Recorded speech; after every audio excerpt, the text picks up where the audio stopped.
bleed green? Are you an ultimate Eagles football fan? Well, you're in the right place. Ready? This is Birds 365, hosted by the new Mac and Mac, Jody McDonald and John McMullen. Here we go! Who collectively have covered and talked about more than 50 plus years of Eagles football. Kick off your day with Birds 365. You'll get debate. We love to argue. You'll get the real story from inside the locker room. And you'll hear from some of the great football minds from around the region. You're about to become an Eagles insider.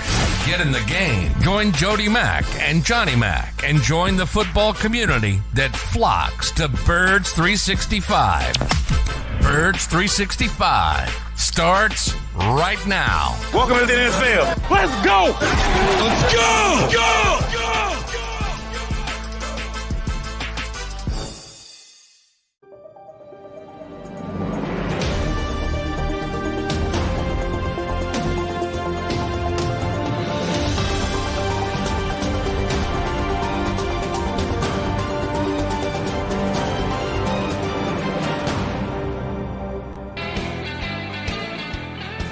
And a good Monday morning, Birds fans. How are you?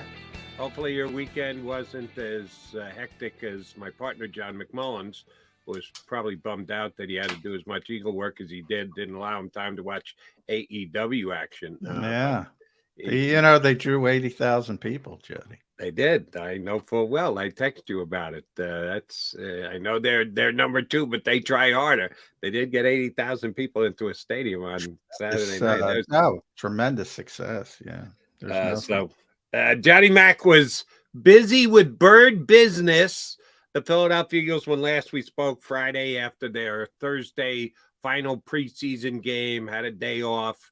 Oh, the coaches weren't off. They were evaluating film and making decisions. Cuts came out Saturday. Guys missing from practice on Sunday. Draw the conclusion that you will. The massive cut from 90 to 53 is not taking place here in Philadelphia because they've already told a bunch of guys that their services no longer needed, J-Mac. Yeah, I mean, they officially released a number of vested veterans to give them sort of a head start. I think that was, sort of a little bit of a favor to beat the glut of players that are going to be on the market. As far as the waivered guys, the younger guys who get waived and have to clear waivers, go through waivers.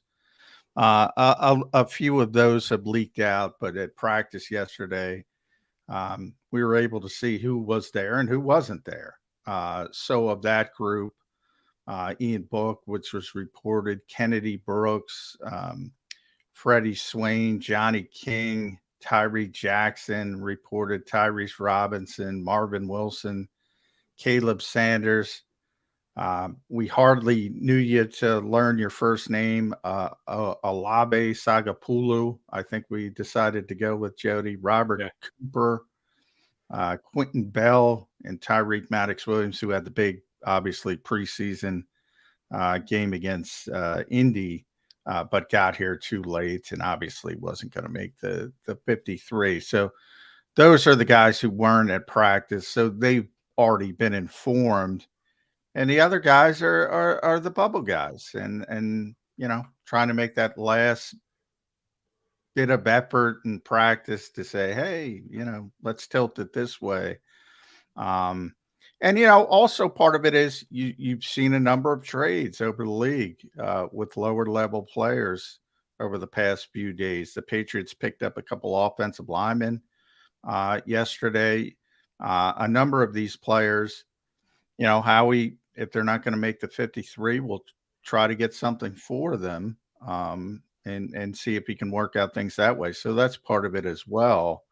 But the Eagles are not going to announce anything until the deadline Tuesday. At least I've been told that. So you might hear some, agents leaking that their guys are getting put on waivers. And even then, you got to be careful because, sometimes they put that out there to indicate to other teams, all right, we're going to release them. If you want them, you can play the gamble game on waivers, but if you give us a 7th round pick, a 6th round pick, you can have them. That's how sort of a Badarian Lowe or somebody gets traded. That's how that kind of stuff happens. You leak out that, hey, they're probably going to put on weight, and they don't want to deal with it and say, we want the player.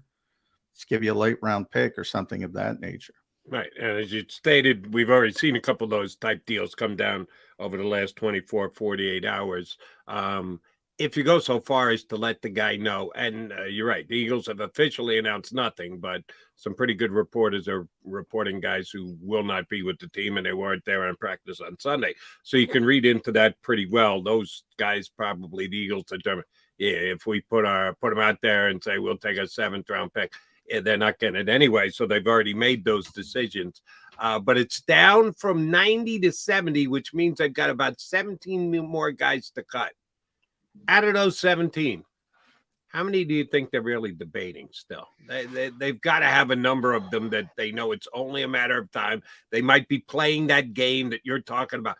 Maybe we can fake someone into giving us a 7th round pick, but we know they're not going to be on our roster. How many positions do you really think are still being debated at this stage? Debated? I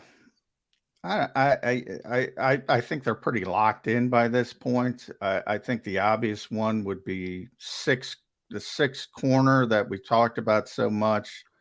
And if they even keep 6 corners, they might not even keep 6 corners. So I think that is still being debated, or it could be more of, I was talking to a former Eagles exec, could be more of what I just talked about, trying to trade somebody, trying to get something for one of those guys and hanging on as long as possible. Safety, it's been obvious how many safeties are you going to keep versus how many linebackers are going to keep. So it might not even be. I think a lot of people get hyper focused on Nick Morrow's the 4th linebacker. It might be Nick Morrow versus Kayvon Wallace. Do you want to go 5 at safety versus 4 at linebacker? It might not be linebacker versus linebacker and safety versus safety. It might be that type of thing. But I think the one, at least my engagement, because people are very mad that I didn't pick Eli Ricks on my final 53. And I think people don't understand what I said. I don't mind. Like Jody, you said you think Ricks is going to make the team. Yeah. By the way, I'm in the minority.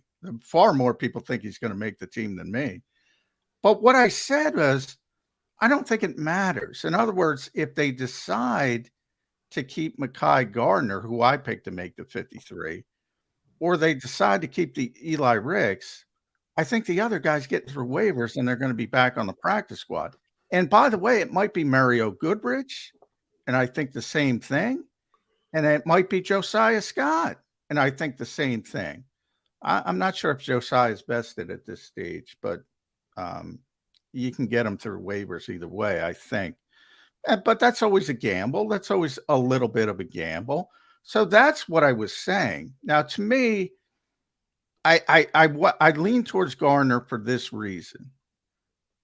It's special teams. If you're going to be that a 6th corner, you got to be a special teams guy.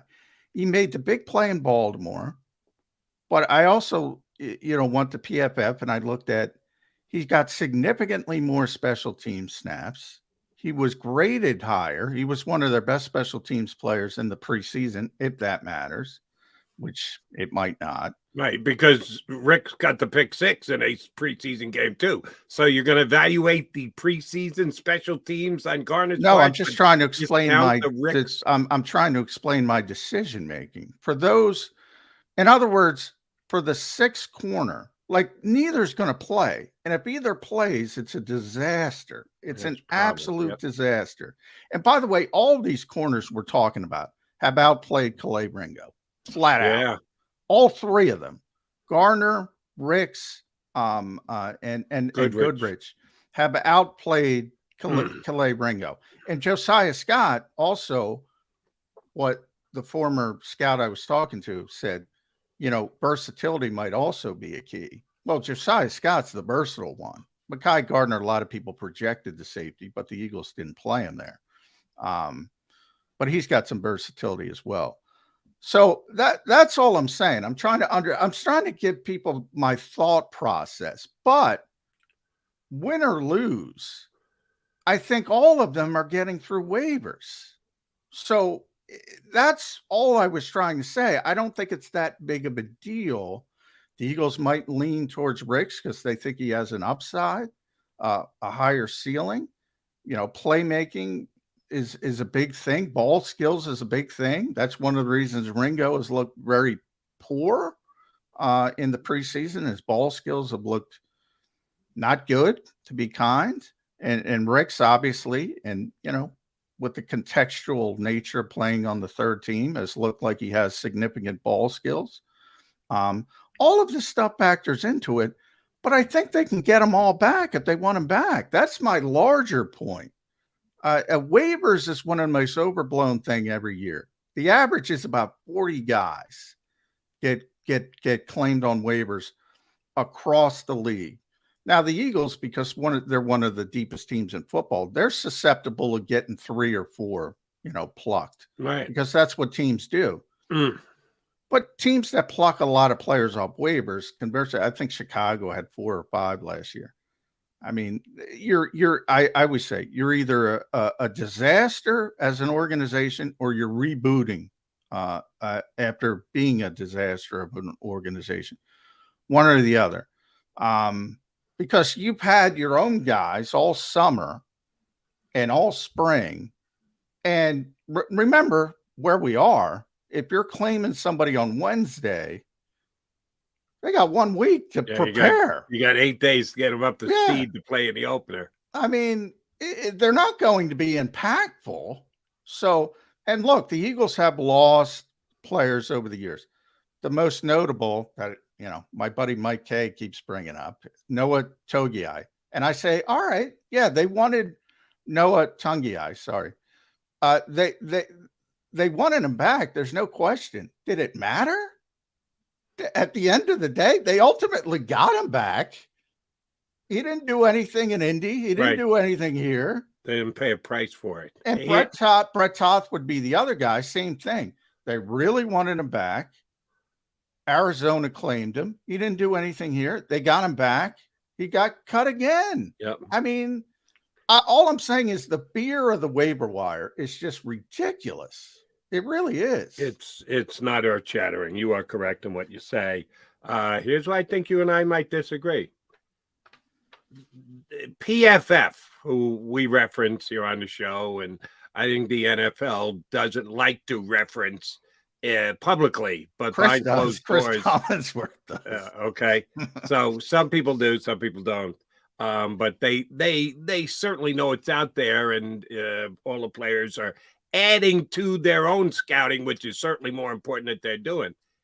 Eli Ricks was the #1 ranked cornerback in preseason football. Of all cornerbacks who played at least 30 snaps, he was numero uno in the entire league, not on the Eagles, in the National Football League. So take PFF ratings for preseason games at whatever word you think it should be, but it's out there. And if your job is to not lose anybody, you would prefer to not lose anybody. You want to get you want to have the choice of all the guys that you've had in camp to invite back to your practice squad and to keep. I think part of the decision-making process is, well, which of the guys we're going to put on waiver, we're going to release, is most likely to get claimed. And let's just go through this one more time and see if we agree that this is the roster we're going to put together. I think that Ricks is the most likely guy to be claimed if they put him on waivers. Now, does that mean I think Eli Ricks is going to become a Pro Bowler? Probably not. You're right, John. We've got a couple of examples of guys who the Eagles wanted to keep, were upset that they lost. And oh, by the way, they got both of them back eventually anyway, and neither one of them turned into a starter or a major contributor for the Eagles. You're laying out the situation the way it has played out is absolutely on point. But they've got a decision to make here in the next 48 hours, and I just think that we may. I know I do. Whether the Eagles do or don't, only they know for sure.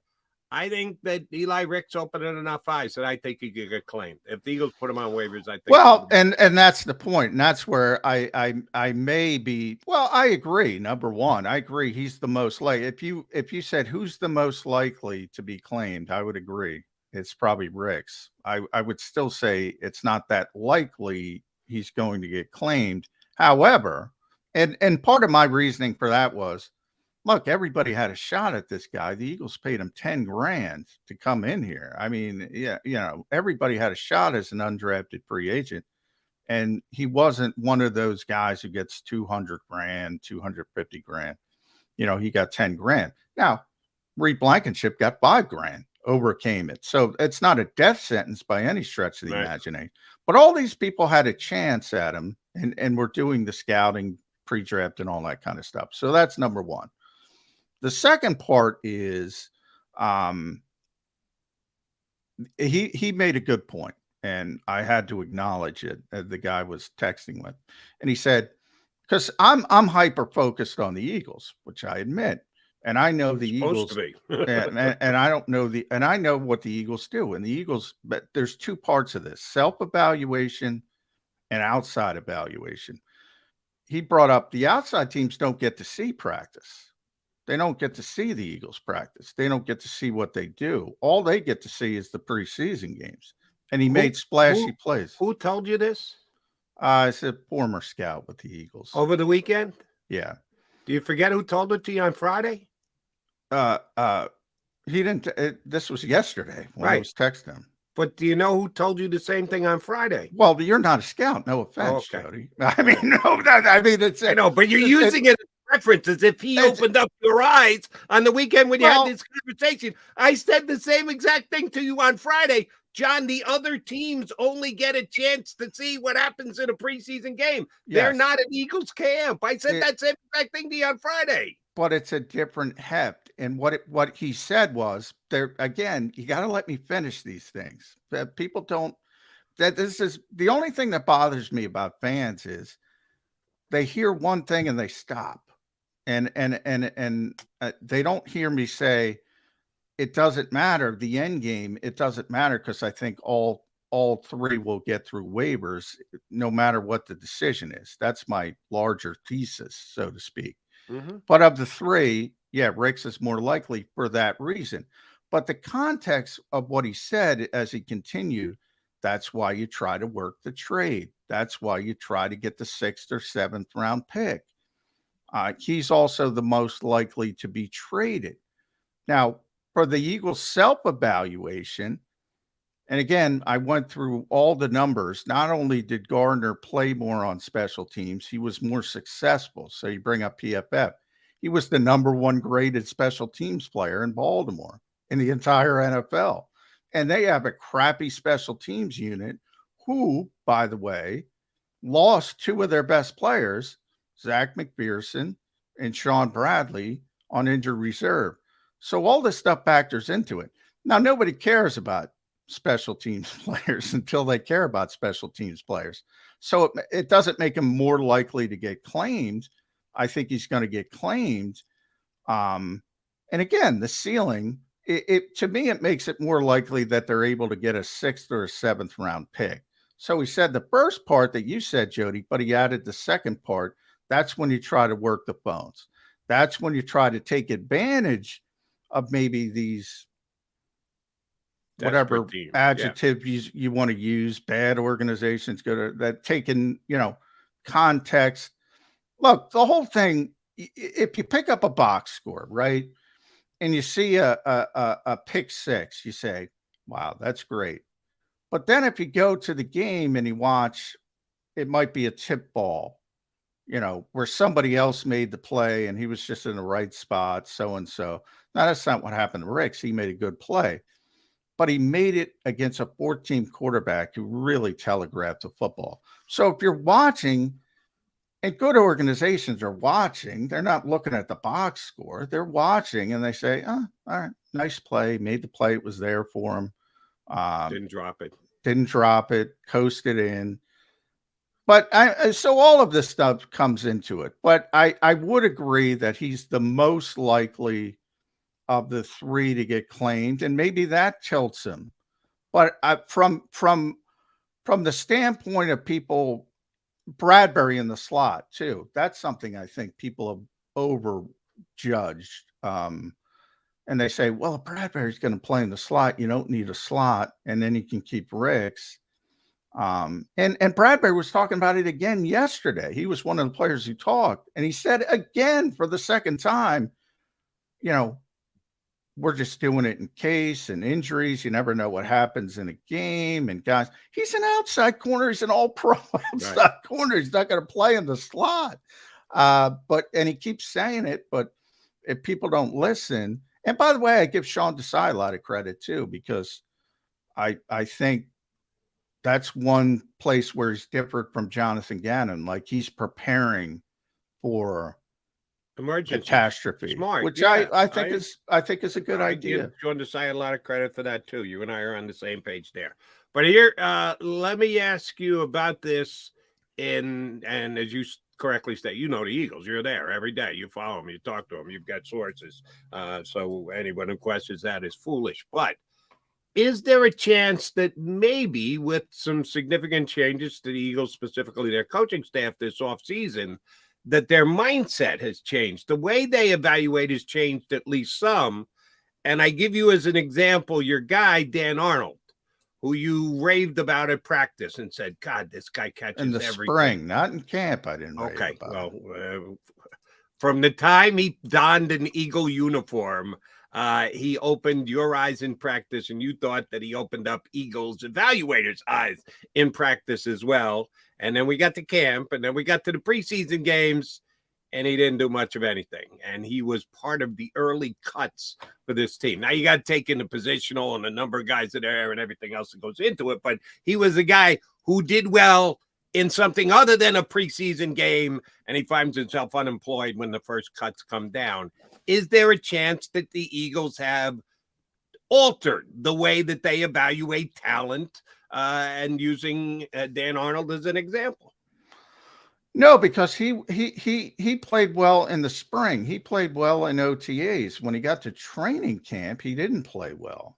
And I said that weeks ago. I said, I'm disappointed. He didn't show up in training camp. He hasn't pushed Grant Calcaterra at all. So he hasn't been good in practice, or he hasn't done much well, Grant hasn't done much either, because they don't play anybody they think is going to be relevant. But he didn't show up in practice, and he didn't play well in practice. And that, I don't think it has anything to do. Now, the early nature of the cut, he's a vested guy. They cut all the vested guys. They gave them a head start.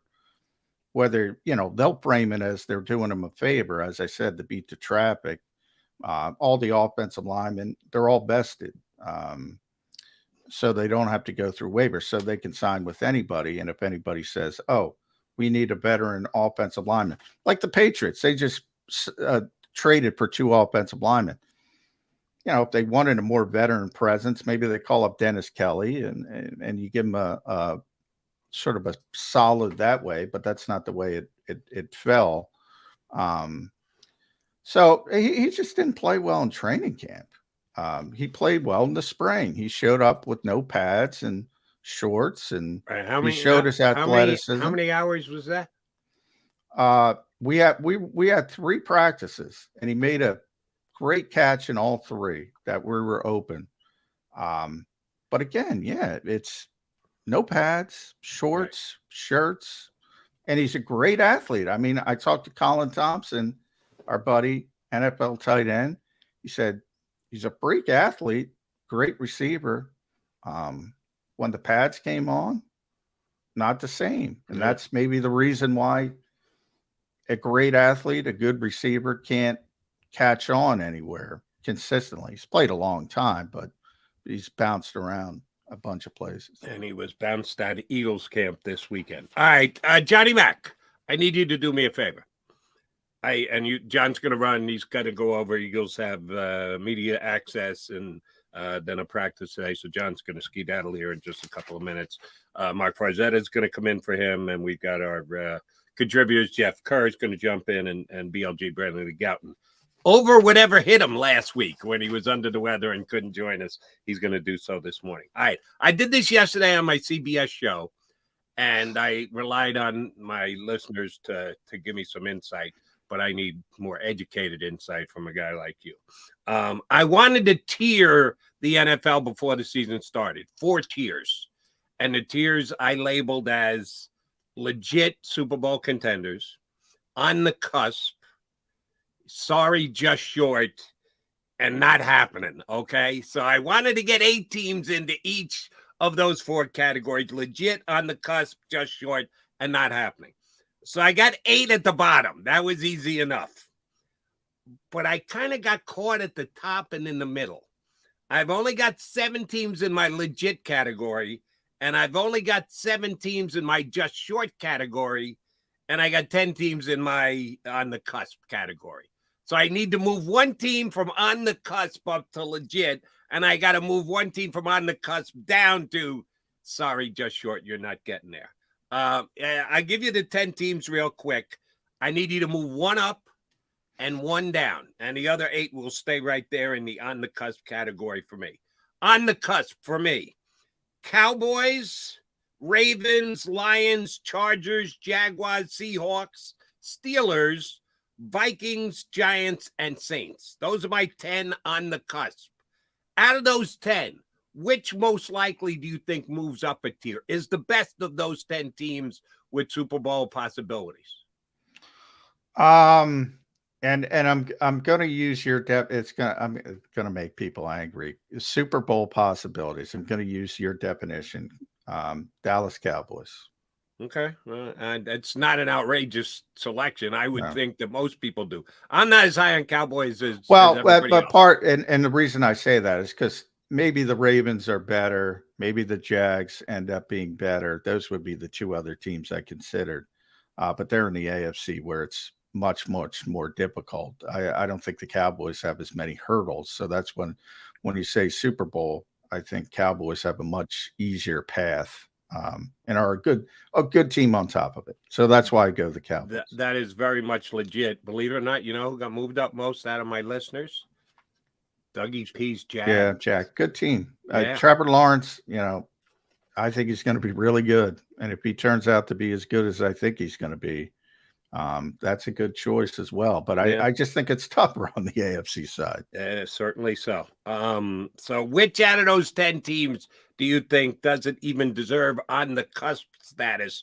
You would put them in the more just short group of the Broncos, the Bears, the Browns, the Packers, the Pats, the Falcons, and the Raiders. Who would you move down out of those 10? I'm torn between 2 teams that played in the playoffs last year, Vikings and Giants. Because I don't think the Vikings are even trying to win any. I don't know what the GM is doing there, but they still have good skill position players. And I think Brian Flores is going to turn their defense from awful 31-32 to middle of the road 15-16. And they might win games a different way, because instead of having to score in 35 to win, they might, he might knock off 7-28. Yeah. And they might win games that way. So I'm going Giants. I don't believe in the Giants. I didn't believe in the Giants last year. I think they overachieved. I give them credit. I think they're doing great things, like long-term, as I compare those teams. I think they have a good GM. I understand he's making good decisions. I just think they were so ravaged talent-wise. They still need a little bit more time to add talent. And they're in a division with the Eagles and Cowboys. So I think it's difficult from that standpoint. Understood. But nobody voted the Giants moving up or moving down in my poll over the weekend. They were a non-factor, but I understand your I think I did get a couple of Vikings that the other team you were debating that the bottom has fallen out there. But those could have been Packer fans or Lion fans or Bears fans. You never really know who's checking in on your phones. Johnny Mac, thanks for the insight. Safe travels over to South Philly. Tomorrow is the true pre-cut day. You get some hints today. You get some info today. You'll be on with us. No, they're done early. I'm told. So they're down to 70, and they're going to wait. And like I said, I think there's some potential trade baits in there trying to hold on to people, trying to get some draft picks, maybe even how we make they'll them keep a lid on it all day today, even after practice. You know what I mean? No, there's Hey, they can't keep a lid on agents. So, if somebody wants it out there, he'll get it out there. And Johnny Mac will be grabbing it and sharing with us tomorrow. Thanks, brother. I'll talk to you in the morning. All right. Thanks, guys. And thank Mark Barzetta. I see him there smiling as always, bringing the energy, the Brandon Graham of our group, and Jeff Kerr, the great Jeff Kerr. Thank you, Jeff Kerr. He's not looking up though. Yeah, there we go. I got it. All right. Oh, thanks. Damn, that's the most crowded green room we've ever had. Do it once. We've got both Farzetta and Kerr ready to go. Johnny Mac will be back tomorrow. We'll be back on Birds 365 with Farzy and with Jeff Kerr. Stick around.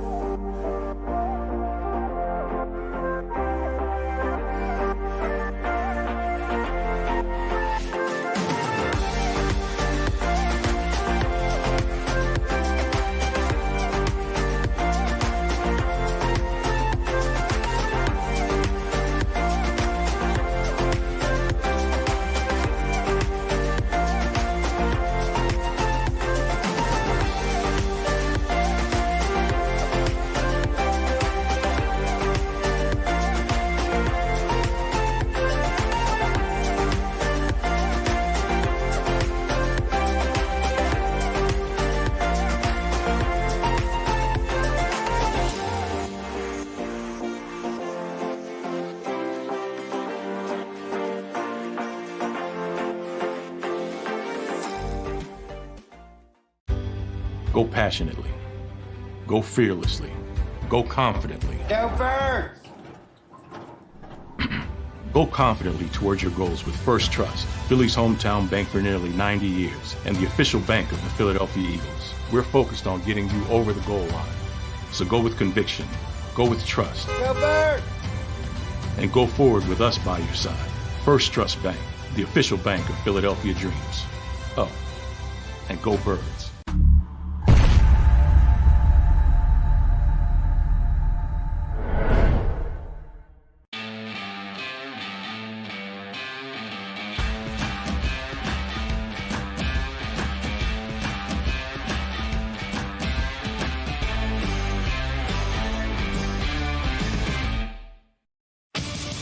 The greatest fans on earth. It's a bold statement, but would you expect anything less from Philadelphia? 58 years of heartache creates a toughness, a grit, a resolve not found in most.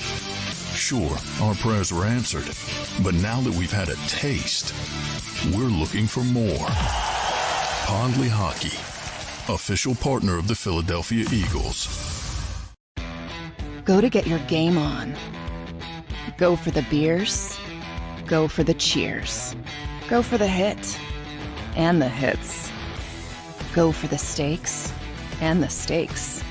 Go to get your parlay on. Go to get your party on. Go for the scene. Go for the screens. Go for the gallery. Go for the win. Go to Ocean. Visit theoceanac.com to plan your visit. EAGLES, Eagles.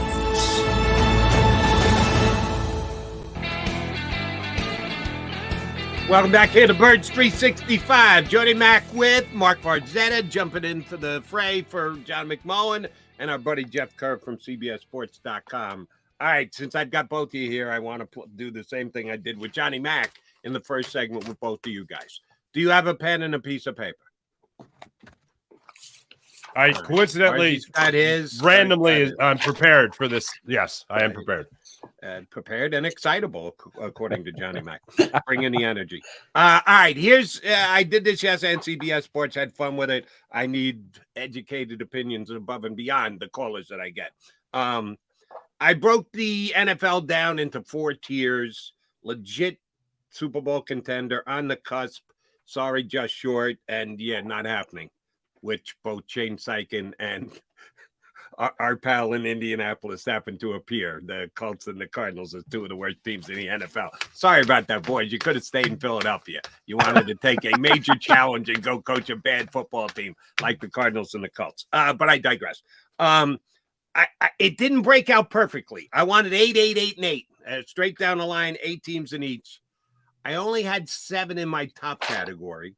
And in my just short category, sorry, you're not making the playoffs, but you're not as bad as the Panthers and the Bucks and the Cardinals. So I need in this group of 10, my middle group, I got 10 teams. I need you to move one up into the top category, and I need you to move one down. So out of these 10, which is the best team, which is the worst team? Here are the 10 teams: Cowboys, Ravens, Lions, Chargers, Jaguars, Seahawks, Steelers, Vikings, Giants, and Saints. Of those 10, I need you to tell me which one should actually be in the top category, legit Super Bowl contenders, and which needs to drop a column down to, yeah, you're in with the Patriots and the Falcons and the Raiders and the Broncos and the like. Who are you moving up, Jeff Kerr, into the top category out of those 10? Well, I would move Dallas up. I'll be quite frank. I would move them up just because they're in the NFC. I don't think there's a lot of contenders in the NFC. I believe it's Philadelphia, and then you're kind of looking at everybody else. But I think Dallas is talented enough to get to the Super Bowl. Here's the problem. They have an owner and a head coach that stands in their way of doing that. I don't understand why you're trading for Trey Lance when Dak Prescott's got a contract situation right now. That's the last thing a guy who threw 17 interceptions needs to have that behind his back, no matter how bad Trey Lance has been. There's a reason why you trade for him. But this is still a talented football team. You have a good running game. You have a good offensive line. When they're starting offensive line, their starting five is healthy. That is one of the best in football. And yes, that includes the Eagles. They have a really good defense. Stephon Gilmore was a very underrated addition last year. They have the talent to go to the Super Bowl. But again, there's an owner and a head coach that stands in their way. But I would move them up. All right, fair enough. Remember to ask Jeff Kerr about the Trey Lance deal. Yeah, we'll get to that. Which out of 10 you moving up? First off, good morning, everyone. Good morning, Jody. Good morning, Mr. Jeff Kerr. It's a pleasure, sir. I just want to say this. Thank you, Mr. Kerr, and although I agree with everything you said about the Cowboys, thank you for being a part of the media circuit that will help build them up just to make their downfall all that much more enjoyable for us here in Philadelphia. You know I agree. I got them winning 11 games, 11-6. That's what I got. Okay. Fair enough. That would be legit. It would be legit, and I don't disagree. I think that's accurate, but it's just fun to see that they have talent, see that they're going to have a good season, and then they're going to crash and burn when the playoffs start. So that and in particular is most enjoyable. But the team I'm going to put up, I'm going to go with the Jacksonville Jaguars. I'm going to go with Jacksonville in that category because of Trevor Lawrence, because of what they have in a head coach and Doug Peterson, obviously the ties to Philadelphia. But Dougie P does a great job of coming in, getting a team to the playoffs, and then taking that team to the next step as he did here in Philadelphia. And he's got a weapon in there in Trevor Lawrence that obviously had a great weapon in Carson Wentz the year they went to the Super Bowl, an MVP type of season, and then he needed somebody else to come in and finish the job in Nick Foles. But I just think the world of Trevor Lawrence, and it comes down to quarterback play first and foremost. That's why if I had to go with another team out there, I think more so than just quarterback play, but more so because of what they have at the wide receiver position and Justin Jefferson in particular. The Minnesota Vikings might be a team to catch a lot of attention this coming season because of the NFC. And the Eagles, I think, are the cream of the crop when it comes to the NFC. But if you're going to bump up maybe one or two teams from that top 10 there, Jody, I'm going to be looking at the Jacksonville Jaguars and the Minnesota Vikings. I like the Jaguars pick. Your Vikings are nuts, but that's okay. Jeff, who would you say is dropping down? Who's the team that, Jody, you're not even close to just short. They got no chance to make the playoff. They got surely no chance at the Super Bowl. Who are the 10 teams that I rolled out for you, would you say is the bottom? I didn't get all of them. I listed, who were do you list them again, Jody? Cowboys, Ravens, Lions, Chargers, Jaguars, Seahawks, Steelers, Vikings, who Fargie's got moving up. I don't know what those. Damn right. Giants, and Saints. Out of those 10, which is the bottom team? The New York Giants. No chance. That's what John just said. Yeah, I just don't think this is a playoff team. I think this is a team that overachieved last year. And look, at times I thought they were good, but I'm not completely sold on what they're doing right now. For the long term, yes. I like their defense. I like the Isaiah Simmons trade for him because I think Wink Martindale's going to get the best out of them. I like their defense. I think they're way too reliant on Saquon Barkley. I don't think they did enough at wide receiver for 2023. Jalen Hyatt, I think, is going to be a good player. I like the Darren Waller move.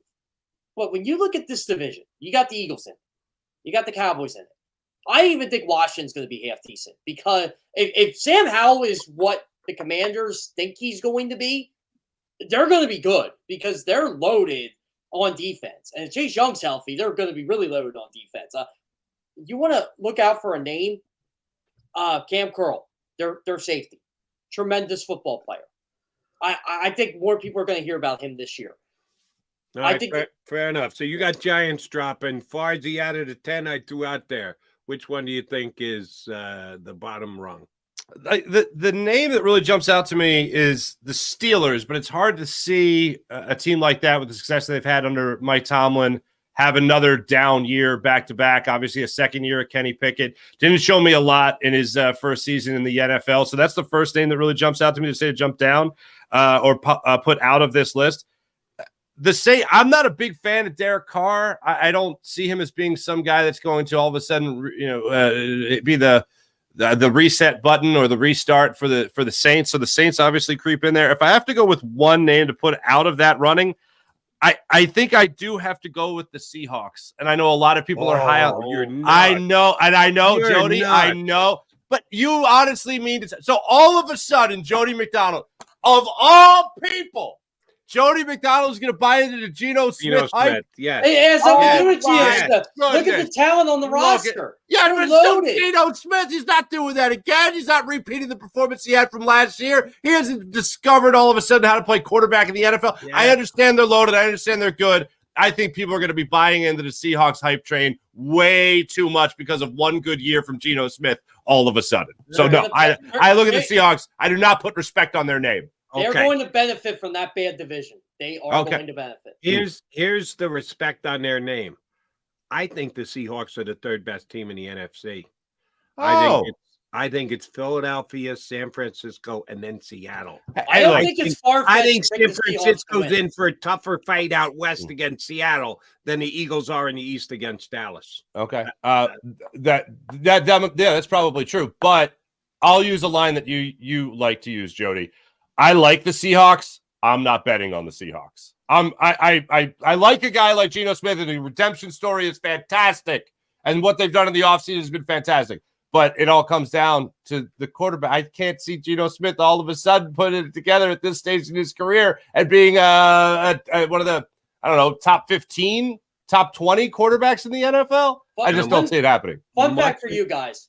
Geno Smith wasn't good in the second half of last year. He turned the football over way too much. Way too much. Yeah, he had a better first half than the second half. He had one or two pretty poor games, but he had a decent second half. And, oh, by the way, Seattle defense going to be much improved. They get Jamal Adams back. And Bobby Wagner, big re-addition. They needed a leader in the middle of that defense. I got him back. I know he's now 146 years old. He's still good. He can still play. He can still play. But he's not Bobby Wagner of Bobby Wagner. No, he's not Legion. But leader is Bobby exactly Wagner. But kind of like a Brandon Graham here in Philadelphia, a veteran guy who helps to make the other players around him better. All right, I had fun with that over the weekend. I wanted to get you guys insight on that. All right, Jeff Kurtz, since we got you and you already half went there, let me fully go there. I just disagreed with Farzetta. He's writing off the Seahawks, which I think is a mistake. I'm going to disagree with you, and I get it. It's the overreaction time of year for everything. The reaction to the Trey Lance trade from it's an abomination on the 49ers part. How can they give him up? What are they thinking? They gave up 3-1 to the Cowboys fans who go, he's going to come in and take us to the Super Bowl. When Dak goes down, Trey Lance is going to. The massive overreaction on both sides makes me laugh. it was a good trade. It was a I think smart trade for the 49ers because they clear up their locker room. If there's any misgivings, any problems, any bad feelings in there, they move on from them. And they admitted a mistake, which a lot of teams don't want to do. You make that kind of a big move to get the guy, you hold on to him forever, and you just keep adding to the mistake. So I give the 49ers credit, and I give the Cowboys credit too. You got a talent for a 4th-round pick. You got a potential franchise quarterback. Now, potential, the key word there, for a 4th-round pick. I like it on both sides. You sound like you don't like it on either side, Jeff Kerr. I don't think the Cowboys need them. I think this is insane what they're doing. And I get the logics of it. Oh, okay, you only gave a 4th-round pick. Are you affecting the guy who is your current franchise quarterback by doing this? Because he's got to look over his shoulder. We saw what happened in Philadelphia when, heaven forbid, the Eagles drafted Jalen Hurts, who ended up being way better than Carson Wentz. Is this going to affect Dak, who's 30 years old and is going to the negotiating table? And I have said this for a while now, and Cowboys fans don't want to hear it. Dak Prescott needs to win this year. And they go, well, he's only 30. No, he needs to win this year. You've seen the playoff. Farzi just said about it. It's crash and burn. They do it every year. At some point, you got to say to yourself, this guy may not be good enough. So that's why I understand why they would do this Trey Lance. If he's not good enough and he makes the playoffs and he loses another playoff game and you're ready to move on, isn't it better to have Trey Lance in your back pocket? Trey Lance stinks. Oh, I am going to tell you this right now. Trey Lance is not a good NFL quarterback. He never really was a good NFL quarterback. He basically gave up one game into the 2020 season. I know it was a COVID year, but it was like, okay, I'm done. He just hasn't played enough football. He's too raw of a prospect for me. The Cowboys are better off going with Cooper Rush. Please tell me if the Cowboys figure out that Dak's not the guy. Cooper Rush is going to be the guy that the Eagles. You go get someone else. I don't think Trey Lance is worth. I don't think he's worth it. I really don't. I just don't understand why Trey Lance is. I don't get why he's a thing. I don't know why people are trying to make him a thing. He was outplayed by Brock Purdy. He was outplayed by Sam Darnold. He was just traded for a 4th-round pick. He's amazing. You know why he was traded for a 4th-round pick? Better than a non-existent. Because he was drafted number 3 overall in the draft, and someone thinks he has talent. Justin Fields should have been that pick at 3. If you were going to draft a quarterback and trade all that, Justin Fields should have been pick at 2 to the Jets. Oh, I would agree with you on that. Zach Wilson is bad. Trey Lance is bad. The other two, they ended up pretty good. You know when when you buy a new car and you drive it off the lot, they say what is it? Depreciates like what is it? Yeah, at least 10%. Like Trey Lance is that new car that they just drove off the lot and went from a 3rd pick overall to now a 4th-round pick. That's depreciated value right there in Trey Lance. From a Cowboys perspective, 65%. You're right, Caparzi. Good example. So I'm looking at the Trey Lance situation from the Cowboys perspective.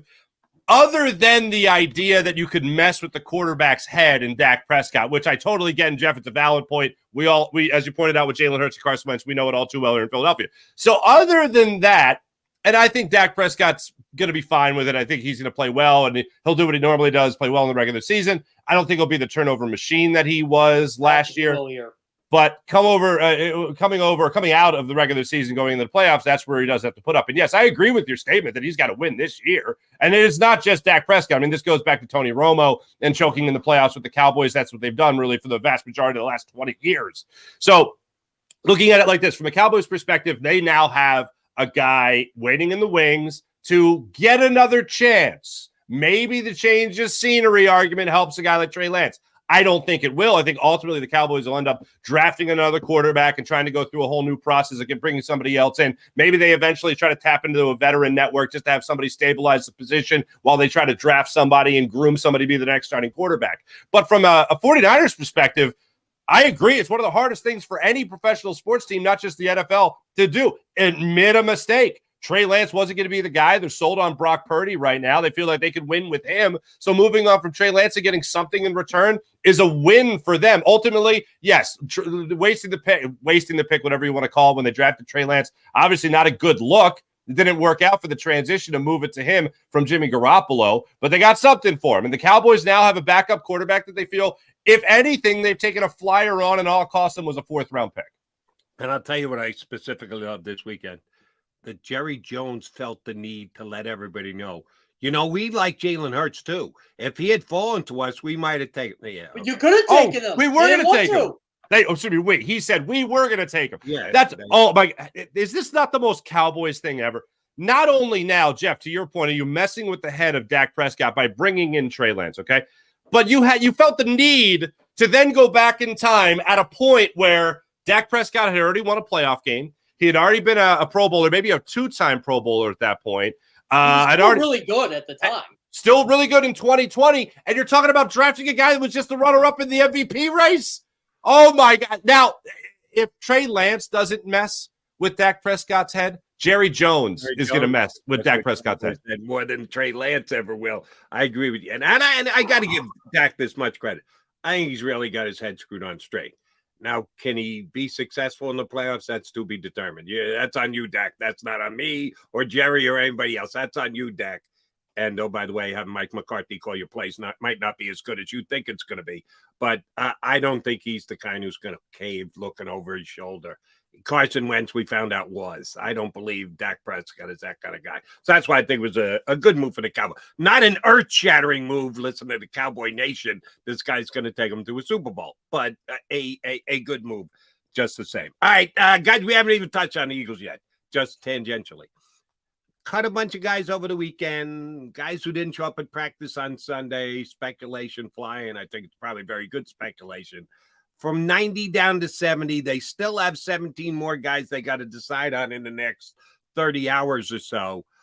Any surprises for either you two guys as to who the Eagles have already told and or let it be known, if not directly by their actions, that they're not going to be Philadelphia Eagles this year? Anything surprise you so far?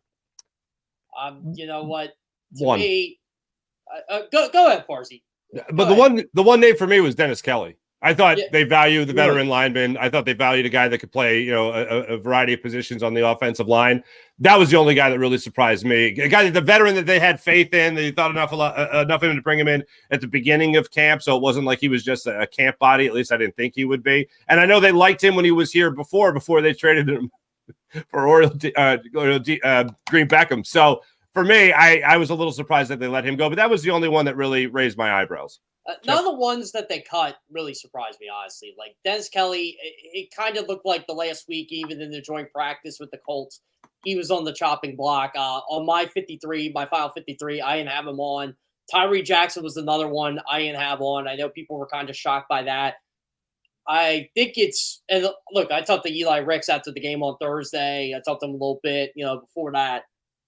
I think he's got a shot. I know we say the third preseason game doesn't mean much, but sometimes it can sway you in your favor. I thought he had a good couple days of practice leading up to that game. I think that's the guy the Eagles are really going to look at and say, hey, can we afford to let this guy go on waivers? Like this is what I wish fans would understand. A lot of these guys that go on waivers, go unclaimed. Eli Ricks might be one of those guys that goes claimed by another team, because they've seen the preseason tape. They've seen the tape from the joint practices. I think he might be a guy they keep over a second slot like Mario Goodrich right now, just because, even though it makes more sense as a football team to keep Goodrich, it's not about the best 53. It's the guys you can't afford to lose sometimes. Agreed. And on that note with Eli Ricks, one thing that impressed me, and this is going to sound a little backwards, but he didn't have a good first half in that third preseason game. No, he didn't. The second half, he bounced right back. He broke up plays. He had a series where he broke up 2 plays in a row and had blanketed coverage on another. So that showed me the guy doesn't hang his head. The guy doesn't sulk. Because look, regardless, if he gets an opportunity at the NFL level and plays in regular season games, he's not going to be great. He's going to have moments where he looks like a guy who absolutely is a rookie. So he needs to be able to bounce back. And he showed me in that third preseason game that if he struggles a little bit, and also, what the hell is with Shane Steichen having Michael Pittman Jr. out there even playing? I understand to build up a little camaraderie, a little chemistry with your quarterback. That just seemed odd to me. But he's guarding guys like that. He's trying to D up guys like that. So there's going to be some struggles there. But in the second half, when he bounced back, that impressed me. Yeah. Did Michael Pittman get hurt the other night, Farsi? He did get a little tweaky. No, he didn't. Stop it. If you get your guys off the field and they didn't get hurt, guess what? better for you than having your guy stand there in civvies on the Did sideline. he limp? Hey, there was a limp. I saw the limp. There was a little bit of a limp, but I think that's a football limp. That happens. I mean, Eli Ricks was probably a little He'll sore be after that game. perfectly fine for the first game. So the Eagles are still, they're not alone, but they are the most prominent team in the National Football League, who just says, if starters don't dress. I'm surprised they even make them show up at the stadium for the preseason games. A lot of teams played their starters over the weekend. A lot of teams played their starters, so there's different ways to get to the first game of the season. And I'll tell you the one guy I was kind of surprised by that the Eagles have already let go, offensive lineman, but not Dennis Kelly, was Josh Andrews. Because as of right now, game one, and we know this is highly unlikely because he might be the toughest guy on the planet, Jason Kelly gets his foot stepped on. Jason Kelsey has foot stepped on second series of game number one. So you're moving Juergens back over to center after you went out of your way to make him your right guard and refuse to tell anybody he's the right guard, but blatantly show everyone he's the right guard. Now you're going to move him back to center. I thought they'd actually keep a backup center, a guy who could get through a game if Kelsey went down, and it's not happening. It's going to be, that's exactly what they're going to move Juergens back to center, which I'm not sure is the best way to handle things, but either they didn't like Josh Andrews enough or they preferred the plan. But it's the Stoutland University is on school record. They don't like to move more than one guy. If you can plug a guy in easier than moving one and plugging a guy in. So that surprised me. Not that Josh Andrews is the end all be all, but the way the Eagles have done business, maybe they're changing their mind on some of those things. I will say this with that. Basically, the Eagles decided we'll have the depth we'd like on that interior there. Josh Andrews just wasn't any better than Brett Toth. He wasn't any better than Brett Toth's gone too. Yeah, I know. Yeah, he's gone. I mean, honestly, the big winner out of all this is Fred Johnson. He got the 2-year contract. The Eagles basically found a backup left tackle on the practice squad last year when they brought him in, and who had starting experience, and he had a really great camp and was rewarded for it. So I didn't know who the third string left tackle was going to, or number 3 left tackle was going to be. Fred Johnson. He's going to be number 3 tackle. Now, obviously, Jack Driscoll will play right if, say, something happened to Lane Johnson. But if something does happen to Jordan Mailata, Fred Johnson's the guy. I think that's, he had a great camp. He did. And, I mean, he beat out Dennis Kelly. He beat out a lot of people for that job. Good for Fred Johnson. And I'll ask you one more offensive lineman question, then we'll go elsewhere. Josh Sills. I know that he was a surprise to make the team last year. A lot of people are surprised he made it. That Stoutland had a liking for him. Stoutland likes to pick these guys and build them up from nowhere and watch them turn into real players. He has the big issue during the offseason on the suspended list, comes back in season, gets reinstated between you, me, and a manhole cover. He was terrible in the preseason games. He got beat like a rented mule in the preseason games, and he's still on this team. Is this just a Jeff Stoutland, he's my pet project, and we've got to keep him because I deemed him as a potential player? I'm not seeing it. Why is he still here? Well, I'll tell you what. If someone's shocked Josh Sills is still here over Sua Opeta come 5 o'clock tomorrow, they cut Sua Opeta last year and kept Josh Sills. You're exactly right, Jody. It is a Jeff Stoutland project, and they want to see it through. They've seen it through. An acquittal of rape and kidnapping. So they're going to see this through, and they like him. I know in the preseason games he's been bad. I just watched their preseason game over the weekend. I was just like, oh my God, he was probably just as bad, if not worse, as he was against Cleveland. But it's a guy they like, and that's pretty much what it comes down to. It's who do you trust more right now, Josh Sills or Sua Opeta? I think they gave us that answer last December. Yeah, with Josh Sills, here's the thing. What has Josh Sills been concentrating on over the last 6 months of his life? Not football. It hasn't been football. And I think the Eagles were really high on him last year, and the Eagles continue to be high on him. I think that they see him as a guy that has a really high ceiling. And if they're patient with him, if they could groom him along, if they can allow him to grow and get back into football shape, I think Jeff Stoutland thinks he could pick up where he left off a year ago. So when I watched him in the preseason, what jumped out to me is The guy didn't look like he was used to playing football anymore, and that can happen, especially when your life is hanging in the balance and your future is hanging in the balance. Now that he's back in football, I think the Eagles feel like they can grow him into the position and the player that they thought he was going to be last year.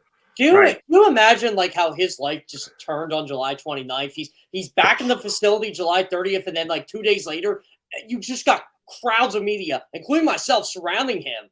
And you're just thinking to yourself, like, how does your life change in like a span of a week?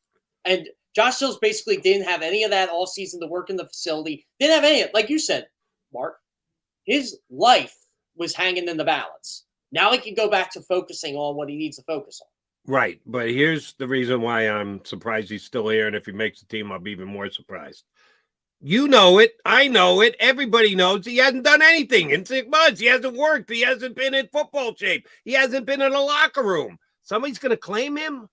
You put him on waivers, another team's going to go, yeah, we don't know him from Adam, but last year, Jeff Stoutland liked him, so yeah, let's take him. Well, who you keeping over? What other team is going to do? At least the Eagles are invested in him. I get that. So if they keep him, there's a reason for it. Why would any other team outside the Eagles take him when they've got no commitment to him whatsoever and they know he hasn't done anything in 6 months? I will say that. Wait, hold on. Let's get a look at the preseason tape. Throw that in there. Holy crap, this guy stinks. Who's going to claim him?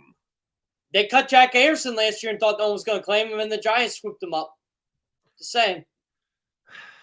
Jack Anderson didn't miss 6 months leading up to the season like Josh Sills did. Okay, so who are you keeping over Josh Sills? Opeta, for sure. He stinks. He doesn't say. They've had him for what, 5 years now? As badly as Sills was in the preseason I'm just saying, I'm taking the guy a higher upside. I think at least in their mind, they think Josh Sills is higher upside. I don't know. The Professor Stoutland, the dean of Stoutland University, really likes Josh Sills. So there's no chance they want to dangle him out there. That's what I agree with. And on top of it, let's think about Sua Opeta for a second. The only thing he's known for is looking like Jason Kelsey physically, not on the football field, but physically. That's what looks like. The only thing he's known for. Every time Sua Opeta comes into a game, you notice the run game isn't as good. Maybe you might be right about that. And keep in mind, he's been in with the starters before. And I would have kept Josh Andrews just for the argument I made earlier. He did not have a good summer. He did not. He got the ball back to Mariota, unlike his predecessors who were bouncing him back to Mariota. Got Mariota off his game, and he hasn't been the same since. One of the underrated Shame on the Eagles for not having a real center to fill in. I'll tell you what, Jody. Jason Kelsey vacation days in preseason. I'll tell you what, Jody. This is one thing that you're bringing up right now that I don't think a lot of people understand. The depth on this offensive line is not good. It's not what it used to be. That's a storyline this year. That is very true. All right, one more question before we let JK run. Another decision. It's got. Well, let me get them both in once. Skill positions, because everybody likes to talk about skill positions. Wide receiver. After we know the top four are. Covey is the return guy, and he's probably going to make it, but I don't know that that's a lock. I don't think it's 100%, more like 90. Any other wide receiver going to make this team, or are they just going to try and get everybody? Nada, Ward, they cut a bunch of them, Dean Cain over the weekend. Is there any chance there's going to be another wide receiver? Can they keep 6, and is Covey a lock, Jeff Kerr? They won't keep 6. I've heard some chatter that they might go after someone outside the organization. Really? Yeah, like, someone on waiver claim or someone like gets cut like that, they might take a flyer on. So if they would happen to keep 6, that would be it. But on my 53-man, I just kept Covey. I think John might have said this earlier on the show. I don't know if he did yet, but he definitely tweeted it out over the weekend. There's a big difference between being a kick returner and a punt returner. And do you notice who wasn't a punt returner on Thursday night? Devin Allen. I think Devin Allen – I know someone said to me on Twitter the other day, well, they can't let Allen go because he'll get claimed on waivers. I'm like, well, they let him go last year and he didn't get claimed on waivers. And no. So you can afford to let him loose.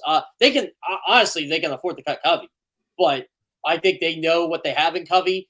He was a better punt returner at the end of the year last year. I think he was definitely top 10 in punt returns, like in yards per return in the second half of the season last year. So they like what they got in him.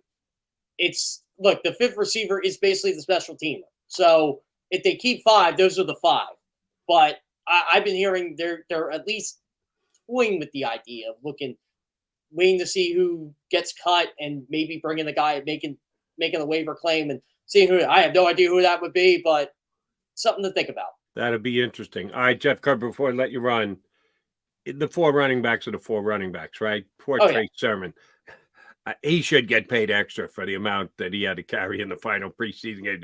Trey left, Trey right. The other guys are all just standing there, not even dressed. They ran his butt into the ground. I'm sure they can kid themselves into going, oh, we gave him a chance. No, you had to get through the damn game. You'd already made up your mind what 4 running backs you were going to keep, despite Nick Sirianni referencing him a couple of times over the last 6 months. Trey Sermon's got no chance to make this team, does he? No, I'll say this about Trey Sermon. He did not have bad camp at all. It's just Kenny Gainwell a really good camp, and he's the guy they trust the most. DeAndre Swift, strong start, not a good finish, but DeAndre Swift's on this team. We know that.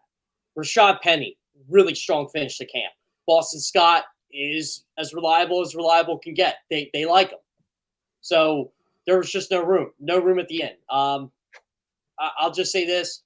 I think Trey Sermon really get claimed on waivers. I mean, the Eagles did it last year. I don't know if another team will do it. He might be able to slip back on the practice squad, but Trey Sermon will probably get carries in the NFL somewhere this season. I'll make a prediction for Trey Sermon with you. He ends up on someone else's practice squad. That would make sense. I don't think he's going to make the team, but he saw that he was in here and the 4 guys had him and go, why would I want to go back there? I'm not breaking through that grouping. They're 4 deep. He'll go to another team where the 3rd running back isn't as strong that he can see himself onto the active roster. Hey, the Colts could use a running back right now. Same with the Cardinals. That's true. Shane Steichen may very well be able to suck him onto their practice squad. Jeff Kerr, a pleasure. Thank you very much for jumping in as you usually do on Mondays. Next week, no Monday for you. No Tuesday, Monday for us either. It's Labor Day. So we will talk to you on Tuesday, Jeff Kerr. Thank you very much. Sounds great, guys. Hey, Farzy, we got 13 days. Actually, we got 9 days. Sorry. We don't have 13. 13 days of the Eagles game. Let's go, baby. Good to see you, Jeff. Yeah, we start with the Chiefs and the Lions on Thursday Night Football. But right now, we don't care about the Chiefs or the Lions. We care about the Eagles. And Mark Farzette and I will come back, talk about the Eagles some more. And then we'll add BLG. Brittany Lee Gouton going to jump in with us here on Birds 365.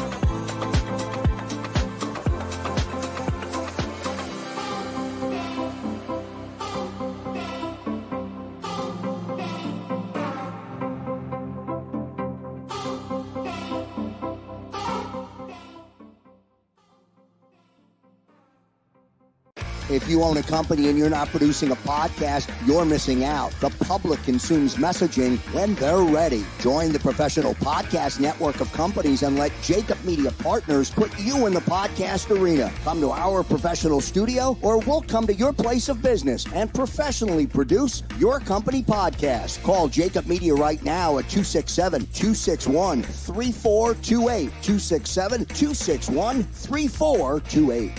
Heading down the shore, have a ball once more. Here, imaginations run wild and time stands still. Because here, you can find the best of the Jersey Shore, all on one 5-mile island. So leave the old you behind and get lost in the woods. Wild, wild, wild wood days.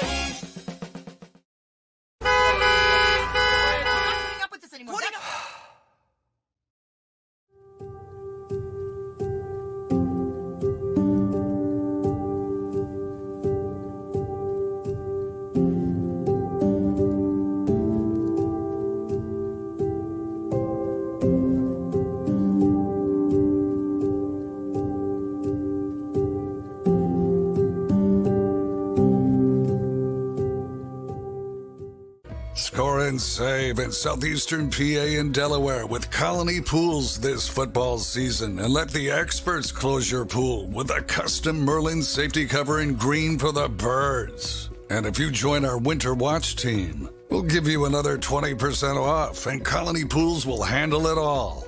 Keep your tiles on your pool, not in your pool. Fly with Colony right now, Birds fans. Visit flywithcolony.com.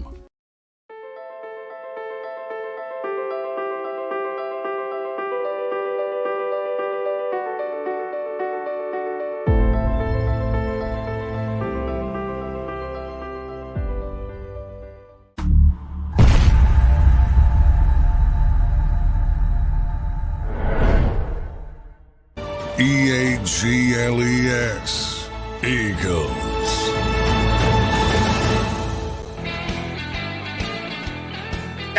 Mark Farzetta in for John McMullen. Me, Jody McDonald here on Birds 365.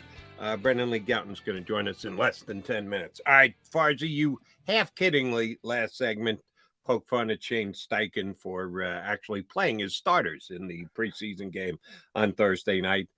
No major injuries. I think work is good work. Any work is good work. So, Shane, you can say dodged a bullet. We'll find out if it works for him doing it differently than they did it here in Philadelphia. Last year, we were all a little surprised. I shouldn't say, I should only speak for myself. I was surprised, but I had company, that the Eagles went so light in preseason, both the games and practice. 45-minute practices when they're allowed an hour and a half. They decided less is more, and it worked for them. They ended up in the Super Bowl. Give them credit. They also almost blew a lead week 1 against Detroit when the Lions were not good in the first half of the season. They got much better as the year went on. Mm-hmm. Week 1 in New England against the Patriots. 65-70. I don't even know what Foxborough holds. However many screaming idiot fans that will be there going nuts because Tom Brady's back in the house. Eagles are a better team than the Patriots. Eagles have more talent and roster than the Patriots. You worried at all about week number 1 on the road in Tom Brady's return to New England?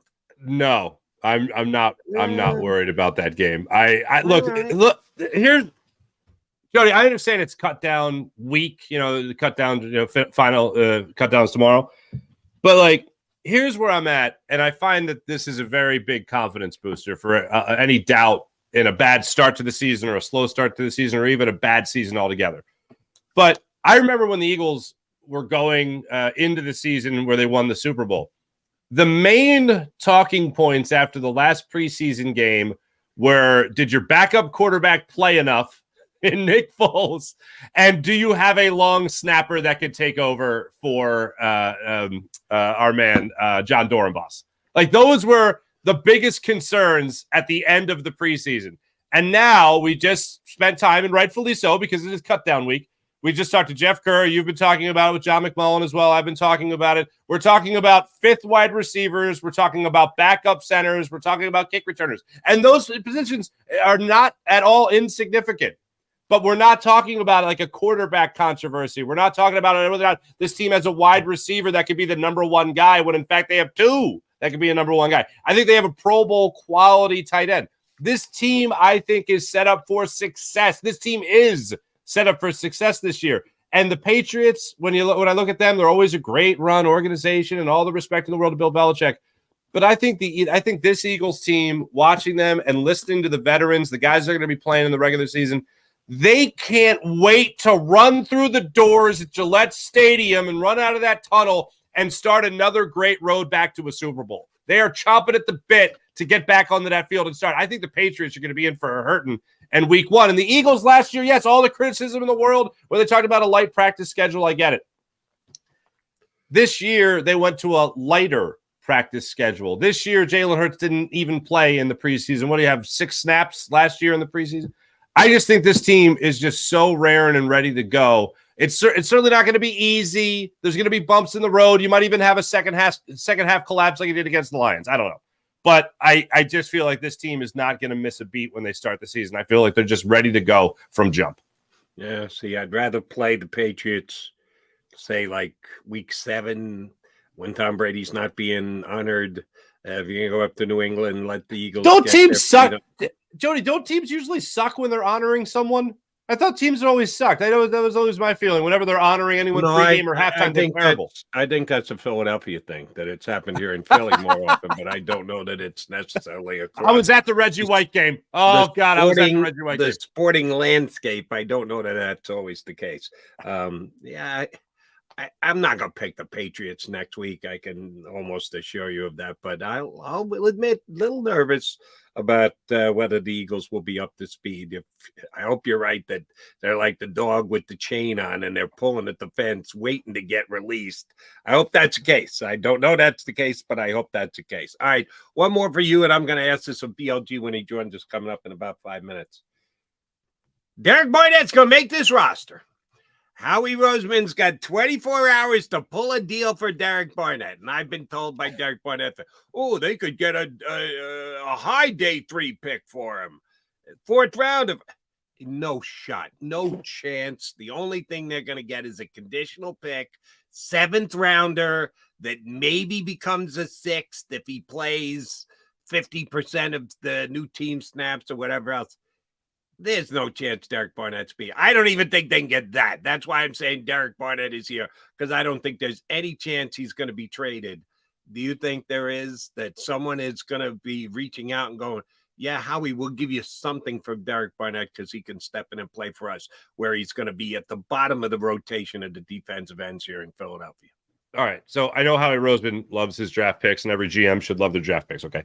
So Howie Roseman's looking at Derek Barnett as a rotational defensive end in a position and a position group that is always rotating with the Eagles. That's how they love to do things. He's not trading Derek Barnett for a 6th-round pick, a 7th-round pick, and no one's giving him anything above that for Derek Barnett. I'd be shocked if that would be. I'd flat out shocked, Jody, if that was the case. Derek Barnett is the guy that Howie Roseman looks at sort of as the apple of his eye. I can show that this guy has talent. I can show he was not a bust. I can show that he will help this team win. Oh, you mean like Trey Lance in San Francisco? Oh, no, they admitted the mistake. They did the right thing and said, all right, finally, but we got to finally pull the plug on this. The Eagles aren't doing that, is what you're telling me. Exactly. But to the Trey Lance point, you're not rotating quarterbacks. But I don't know. The Cowboys are kind of messed up. They might. But they're rotating defensive ends in Philadelphia all the time. So if they can get him in there and keep other guys fresh, and they can look at him as a guy that can just keep his head on straight and not get distracted and not blow a gasket from time to time, not cause a penalty, maybe draw a penalty. That'd be a good thing. But when it comes to Derek Barnett, they want him to have success here in Philadelphia, and they have enough of a diverse play calling, diverse roster, diverse way of deploying their talent, where they can actually have some of the, the juice worth the squeeze when it comes to Derek Barnett. So I think they're going to hold on to him. I don't think they trade him. No one's really going to give anything for him anyway, worth anything. So I think they're going to hold on to him, and I think he's just going to be one of your rotational players, as he's been for the vast majority of his career in Philadelphia. Except for when he doesn't play because he's hurt. Except for when he's hurt, or here's the upside.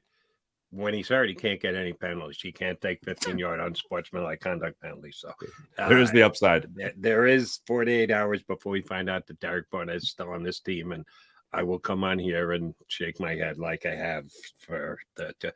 It's been a long time. Farzi, 2017, when he made those big plays in the postseason. That's now a long time ago. For those who can't do the math, that's 6 years. That's a long time since Derek Barnett actually made any plays of consequence for the Philadelphia Eagles. All right. He's Mark Farzetta. I'm Jody McDonald. Brandon Lee Gouton, the Bleeding Green Nation. Scheduled to join us coming up in just a couple of minutes. Keep it here on Birds 365.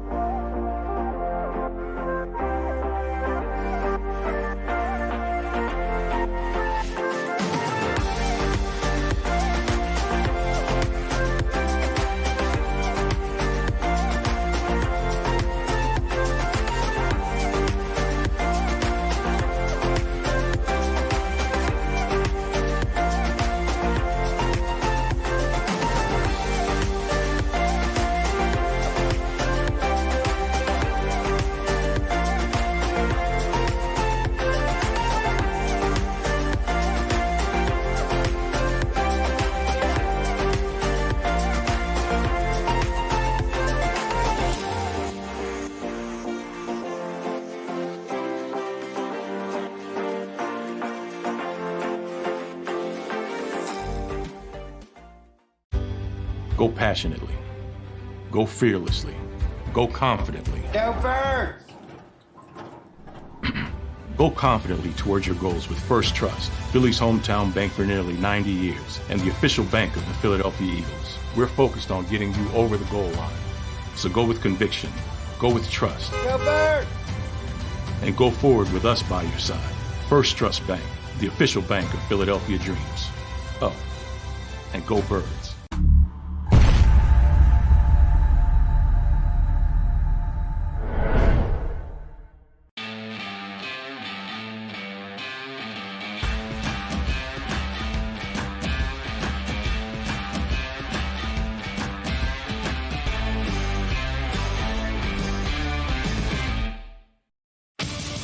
The greatest fans on earth.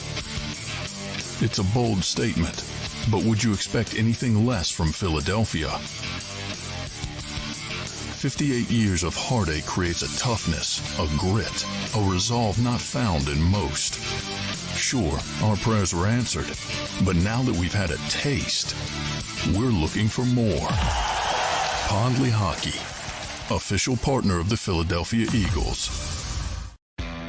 Go to get your game on. Go for the beers. Go for the cheers. Go for the hit and the hits. Go for the stakes and the stakes. Go to get your parlay on. Go to get your party on. Go for the scene. Go for the screens. Go for the gallery. Go for the win. Go to Ocean. Visit theoceanac.com to plan your visit. EAGLES. Eagles.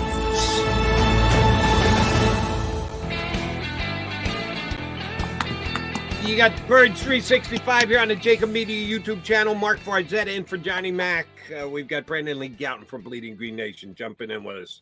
First things first. You feel okay, BLJ? I do. Feel much better than last week. We missed you last week, but we're glad we got you today. All right, same thing I asked Jeff Kerr last hour. I get it. The Eagles cut from 90 down to 70, and they're not even official, but the reporting is probably pretty good and accurate, including on Bleeding Green Nation, of those guys who've already been told their service is no longer needed. I don't think any of those 20 guys you can say, oh, my God, I thought he was not only going to be on the 53, but would be playing for the Eagles. Yeah, there's none of those. But in comparison to some of the 17 guys that they still have to cut, there might be a surprise or two. What surprised you most of the list of 20 that's already out there? Well, I had Tyree Jackson on my 53. Really? Yeah, I mean, I don't think I didn't think he was a lock or anything, but I thought, there's a chance they could keep him. I mean, they kept him all around last year. Howie Roseman cited Tyree Jackson and his development as something they were excited about after they traded Zach Ertz in 2021. So I thought, okay, maybe they don't give up on him yet. Maybe they think there's still upside there. I don't think it's crazy. They've carried 4 tight ends on their roster in the past. It's not something unprecedented, but yeah, didn't think he was a lock, but I would say, and it's funny enough because too, he was the first cut that was leaked out there. But yeah, he's the most surprising so far. BLG, I need to get to the bottom of this. This is a guy that's obviously making the roster, and that's Devontae Smith. 4 hours of sleep. Okay. Jody, you've done it. BLG, you've done it, I'm sure. Yep. A lot of people in our chat have done this. You got to go on 4 hours of sleep every once in a while, and we're not running around a football field, especially in training camp. We're not doing it, obviously, in the preseason or anything like that. 4 hours of sleep a night for Devontae Smith. I know he was asked, like, what do you do for the 4 hours that you're not sleeping with the average person getting 8 hours of sleep? Mm-hmm. So how does he function with only 4 hours of sleep, my friend? Well, apparently really well. I mean, because he had a great training camp and he looked really good. I mean, maybe that's the secret to success. Maybe we all need to train ourselves to sleep even less because Devontae Smith looked great this summer. And I think, he could reach like a new level. So somehow him not sleeping is resulting in him looking great. I need you to do one thing. So they asked him about the naps, and they said, well, that's it. Just 4 hours. He goes, well, I do nap, but it's my alarm goes off at 5 a.m. Like, how long are those naps? I gotta know. Are they 2 hours? Because you can do that. I can see the 6 hours total to sleep a day, but yeah, man, maybe if he does sleep a full 8 hours, we're looking at a guy that Darius Slate predicted would be, one day the greatest wide receiver in the NFL. I do think he relaxes a lot, and I think he's talked about that too because he's a homebody. He doesn't like to, be out and about and doing things when he's not at the NovaCare complex. So maybe there's some of that in there. He might not be, full REM sleeping but, for a full 8 hours or whatever, but he seems like he's getting enough relaxation in that he's able to be well rested. Maybe he took some notes from Herschel Walker because Herschel was another one of those, I don't like to sleep because I could be doing something else kind of guy. Yeah, I like to sleep. Sorry. But don't ask me that question, Fozzie. Will go right over my head. I need my 7 hours minimum. Otherwise, I'm pretty damn useless. All right.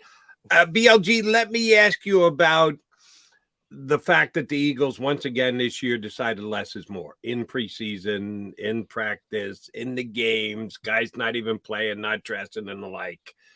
I got on their case for it last year before the season started. They end up in the Super Bowl, so I had to eat crow and admit, yeah, they probably know better than me.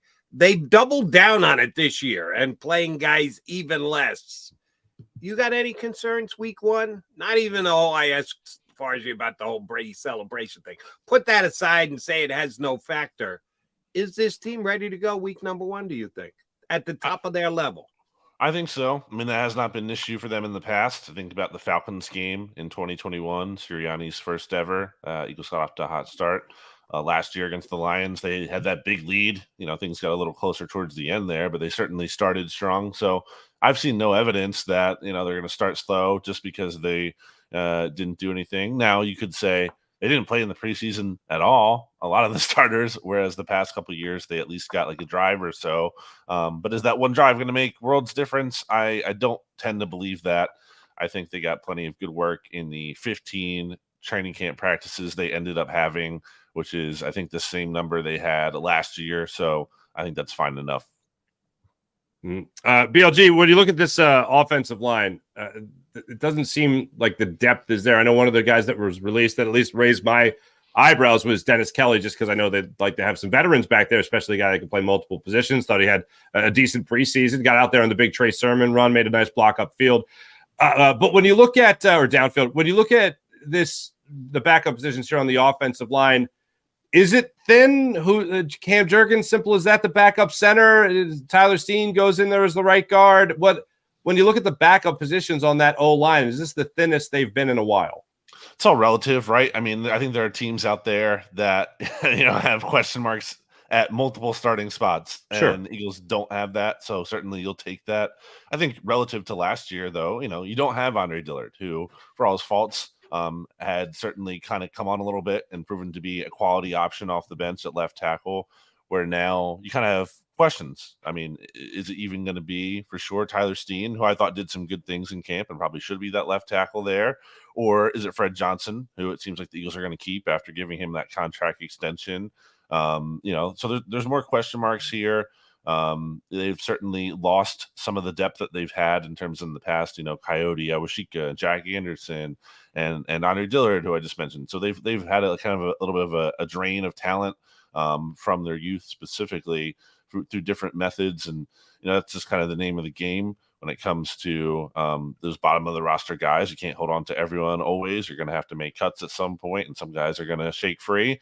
But I think overall, it's not a unit when we're talking about their backup offensive line that I think is an amazing unit. But I still think if you're comparing it to other teams' backup offensive lines, I think it's fine enough, and they should be able to piece things together. BLJ, we all believe, again, I'm speaking for everybody. I shouldn't do that. I believed, and others with me believed, that Zach McPherson was going to be the backup slot cornerback. Not happening, done for the season with the injury he suffered. Avonte Maddox is very good in the slot, one of the better slot cornerbacks in the league, but he has a history of injuries. He always seems to miss at least part of the season. When Maddox goes down with an injury this year, who's stepping into the slot? It's a great question. And it's interesting too, because I don't think Maddox has had a great camp. It's not to the point where, cut him, he's bad, but there's enough of a track record with him in his career where I think you have to give him some benefit of the doubt. And also, he started out camp still recovering from the toe injury that he was dealing with late last season. He didn't participate in OTAs at all. So maybe some of this is just him still getting healthy. And, there's still some time here before the season kicks off on September 10th. But it's a fair question. And I think a lot of these 53-man roster projections out there don't necessarily account for that in terms of who's going to back up Maddox in the slot. And like you mentioned, Jody, I think that's an important role to have on the team. Last year, the Eagles had Josiah Scott there. He clearly wasn't good enough. The opposing offenses were picking on him as a weak point. I think, right now it seems like Mario Goodrich might be that guy. He seems to be dealing with like a groin injury as well. So we'll see how serious that is. And, if the Eagles need to put him on IR or anything and then, carry him through and figure that out. But if it's not Goodrich, there is really no amazing answer there. There's no surefire. It might just be something they have to piece together. Maybe you put Terrell Edmonds down there in the box or something. You might have to get creative with it because you don't have a surefire option. All right. So on that note, James Bradbury was talking to the media yesterday about how he's never played the slot position before. He had messed around, his words, not mine. He had messed around, fooled around with it when he was in Carolina with the Panthers.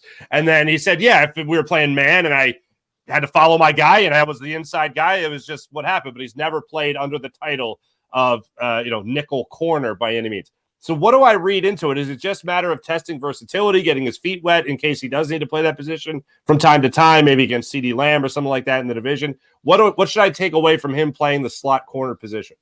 Yeah, I think that's going to be matchup specific. The Eagles were doing that a lot when, the Browns came to town, and the Browns have David Njoku, a massive athletic tight end in there. And I think the Eagles kind of wanted Bradbury matched up against him. So I definitely think there could be certain situations where Bradbury is matched up against a certain player there in the slot. I think, like as you mentioned, CeeDee Lamb could be a good situation for the Eagles or something they might want to explore there, certainly. But yeah, I don't think it's something where, Bradbury's going to be in there permanently and they're going to have him there and Slay on the outside and Josh Jobe. Although, again, unless they don't feel good about their backup slot option, that is something they can do in the meantime until they find another option back there. Because I think Josh Jobe had a really good training camp, and I think he deserves to be that top backup. But yeah, again, more matchup specific, and that seems to be something we can expect potentially out of Sean Desai, is that he's going to experiment more with these things than the previous defensive coordinator did. All right, so let's go there. Matchup specific. You're right. The previous coordinator last year had two linebackers and they played almost every single snap. He had two safeties and they played almost every single snap. There was no substituting. There was no positional matchup. It was the best guys on the field at basically all times.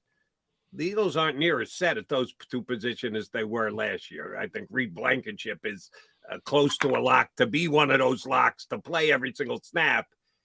After that, I'm not so sure, including Nakobe Dean. I think he's going to play 98, 90, but maybe it's only 90, and maybe they only have one linebacker on the field, and they think Cummings is actually a better chance on a matchup-driven play.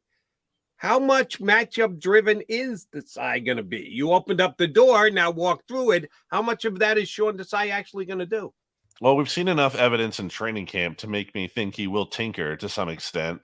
And, I think there was a tweet out there from the Honest NFL recently about how the 2021 Bears were, one of the more matchup specific teams in the league when Sean Desai was their defensive coordinator and would do different things week to week as opposed to just having their philosophy and purely sticking to that. Now, I always think that sounds nice, but isn't always the most practical to implement because, you've limited practice time. So certainly, changing things around all the time isn't just necessarily the easy answer. I mean, it sounds good, but, in practice, it's a little bit different. But again, I think we've seen enough evidence from Desai in terms of being willing to do different things that we haven't seen before and experimenting in practice. That leads me to believe he will be doing that to some extent in the games, assuming that, those experimentations are yielding any kind of success. I'm going to ask you about the buzzword that everybody loves, blitz. And if I told any Eagles fan before last season they're going to have 70 sacks, they would have lost their damn mind. How excited they would have been. But then I would have said, they're not really going to blitz a lot. Oh, well, that's not as much fun. But they have a linebacker there, Nakobe Dean, that was pretty good at blitzing when he was, in college. Granted, college, but he's built more for a blitz, quicker, faster, than TJ Edwards. So, do you have personnel? I think all great coaches or coordinators coach to what they have. So would that lend you also to believe that might be something that Eagles fans will see a little bit more often than what they saw under Jonathan Gannon, which is actually sending a linebacker into the backfield? Not that Jonathan Gannon never did it, but just you might see it more with Desai and Nakobe Dean. I don't think radically. I don't think, night and day kind of a thing here. I think, look, the Eagles view their defense for any flaws it had as a pretty successful unit last year. And I don't think they're looking to reinvent the wheel. And I think you look at the Fangio background, which Sean Desai comes from, and I don't think that's just, that's not necessarily the calling card of that defense. Is sending the blitz and what he decided with the Bears. They were not like the most blitz heavy team in the NFL. So just track record alone, I don't expect that to be, the big identity of the defense. Again, it is possible they do a little bit more than Gannon did because you talk about Nakobe Dean. I think that's a great point. He was really good at that at Georgia. So certainly you want to play to your players' strengths here. But I will believe that they're blitzing more when I see that they are blitzing more. All right, BLG, I'm going to have to walk you through this question to explain what I want to try and get out of you. I'm going to describe Kenneth Gainwell as a tangerine. And here's what I mean by that. I want to compare a tangerine to an orange, not an apple to an orange, because I don't think there's any chance that Kenny Gainwell can just step into the shoes and get the same usage that Miles Sanders got last year. I think he's got a chance to be the Eagles' number one back and get more carries and touches than anybody else, but not the level that Miles did. So I want to compare a tangerine to an orange instead of a tangerine to an apple. You got faith in Kenny Gainwell as a tangerine, the Eagles' lead back? I think it's possible that he ends up with the plurality. That's the key word here. I think that's any kind of running back we're going to be talking about here. It's not the majority of the touches here in the backfield. It's the plurality of them. And, it's interesting because you look at the training camp reps and Kenny Gainwell by far and away was the top back with the first team offense. But I have a hard time believing that this running back situation isn't going to be fluid throughout the course of the season because you have multiple options here. I think that DeAndre Swift probably is, has the most juice potentially or most dynamic when you're considering pass catching ability as well.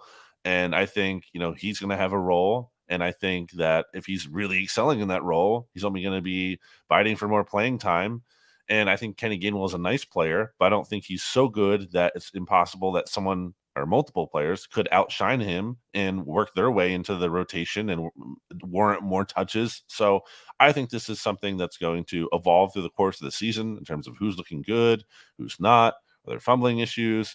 Matchup specific, I'll use that term again because I think, certain weeks, maybe the running backs are going to be more involved in the passing game. Maybe they're not. Maybe there's a game where it calls for more of a physical runner. Maybe that's a Rashad Penny week. Maybe it's late in the season. Maybe it's the playoffs. Maybe you're like, okay, well, we don't need to save Rashad Penny at this point because we're making this push here for the Super Bowl. So I think there's a lot of different variables and factors that they're going to go into this rotation. Fair enough. I think the running back room is, like you said, matchups, mix of players going to be whoever the hot hand is kind of thing. When it comes to running the football, I've said that DeAndre Swift, I think, gets the most touches, but Kenny Gainwell gets the most rushes. I think that's the way it's going to shake out in the backfield. As far as the evolution of a position could go, I want to ask you about the safety position. My guess would be Terrell Evans is the number one guy next to Reed Blankenship, and then maybe Sidney Brown creeps in there. But, of course, that's been one of the battles to watch throughout training camp in the preseason. So by week one and then maybe a little bit beyond that, how do you think that safety position looks for the Philadelphia Eagles? Yeah, not settled. Definitely as we're approaching week one. I mean, I Reed Blankenship, I had a great camp. I think he's going to be a really good player. I really am excited about Reed Blankenship's upside. But as to who is starting next to him, I mean, it could be Justin Evans week one. Like, he's been getting a lot of first team reps, and that's not something I really necessarily feel good about. Edmonds seems to be in the mix, but I think the Eagles also kind of want to use him in a quasi kind of linebacker role in the box.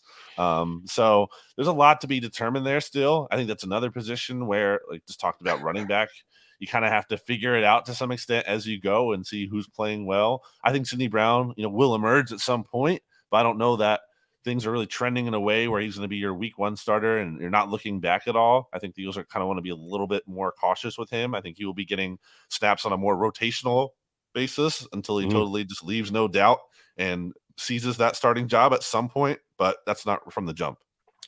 All right, BLG. The Eagles have shown by the way they've handled their business since Sirianni was hired that they believe in coaching in the classroom, that they can accomplish a lot in meetings, breaking down video and the like. Why would we put a player at risk out there on the field when we can just break down the film and get them up to speed?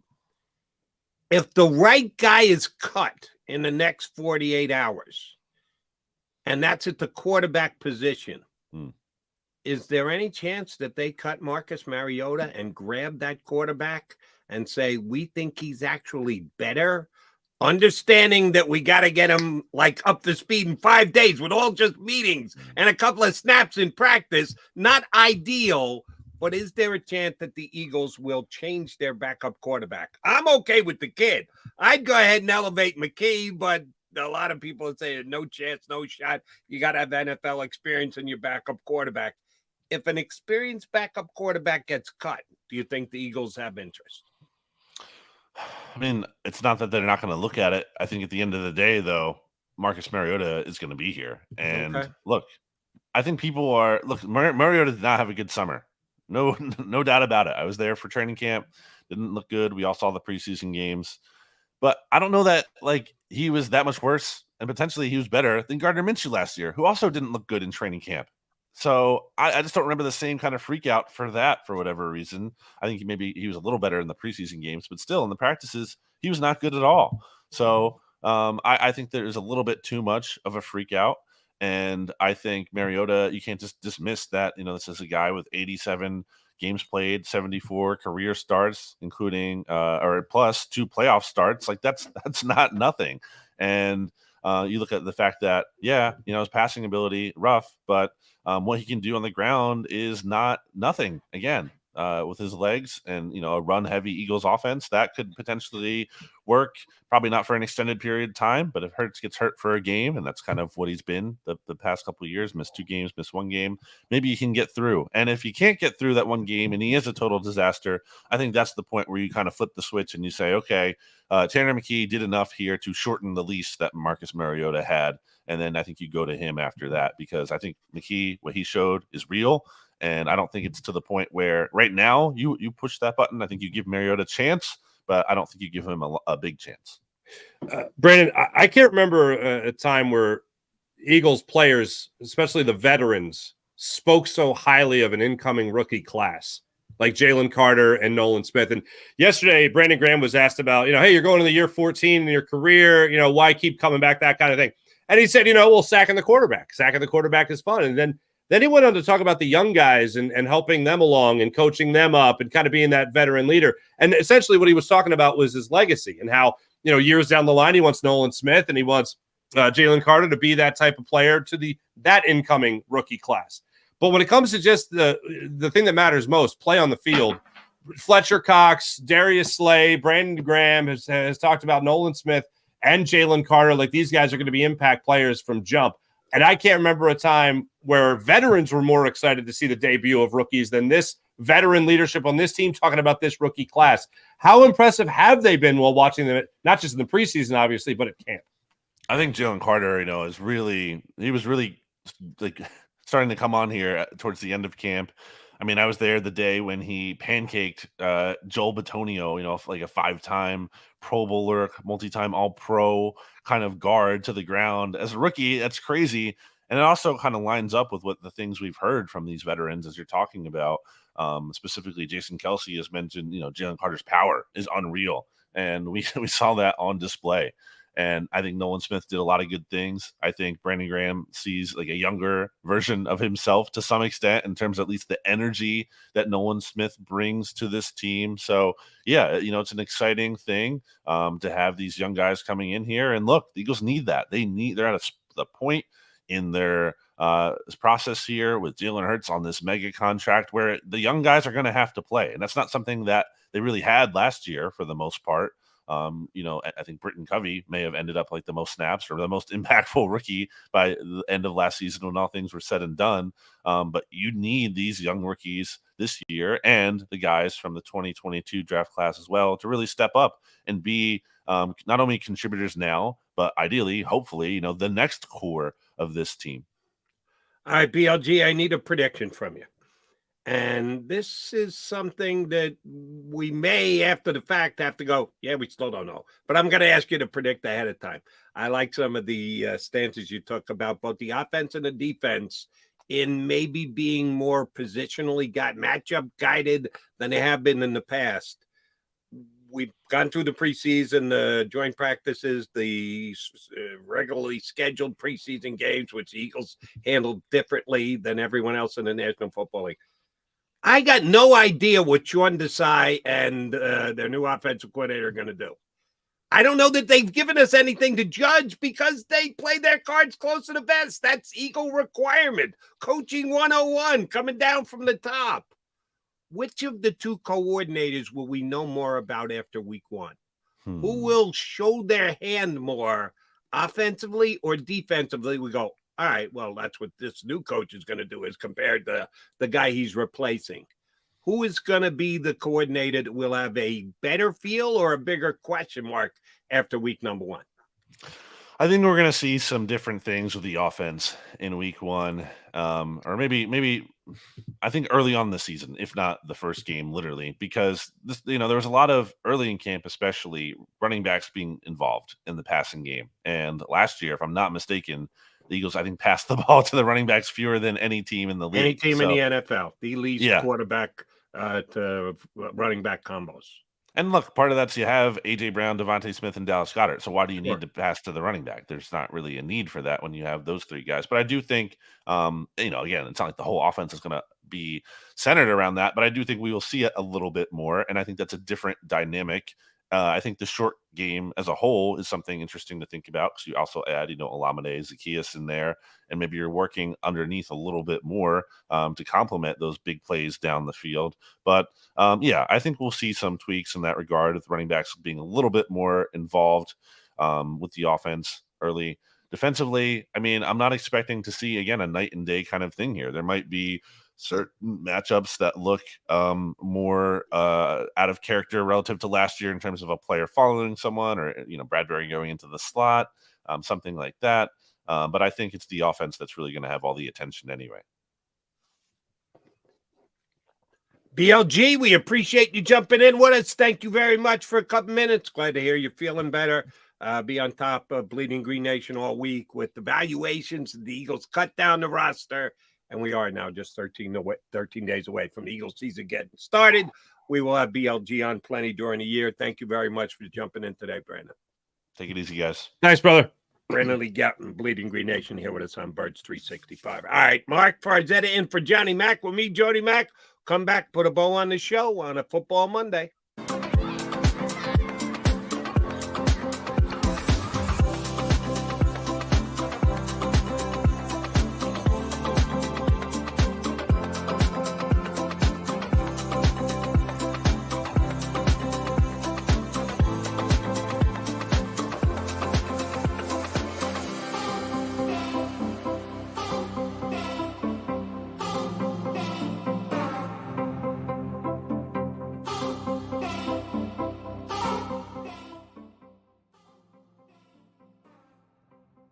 If you own a company and you're not producing a podcast, you're missing out. The public consumes messaging when they're ready. Join the professional podcast network of companies and let JAKIB Media Partners put you in the podcast arena. Come to our professional studio or we'll come to your place of business and professionally produce your company podcast. Call JAKIB Media right now at 267-261-3428. 267-261-3428.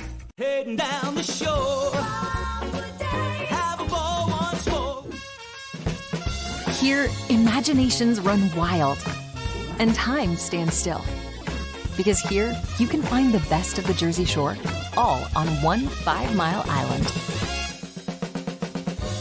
So leave the old you behind and get lost in the woods. Wild, wild, wild wood days.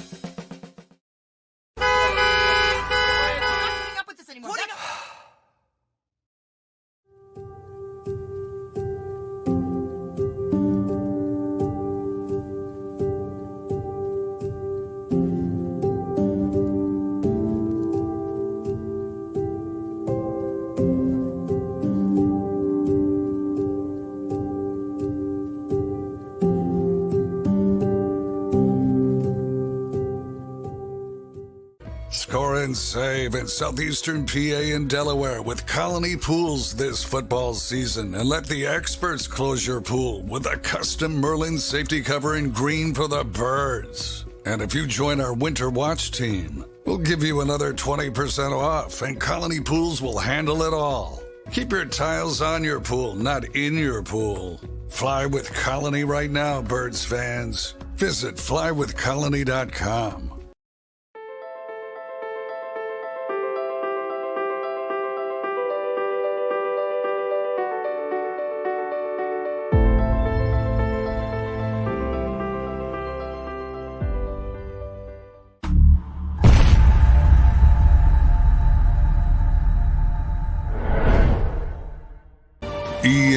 EAGLES, Eagles.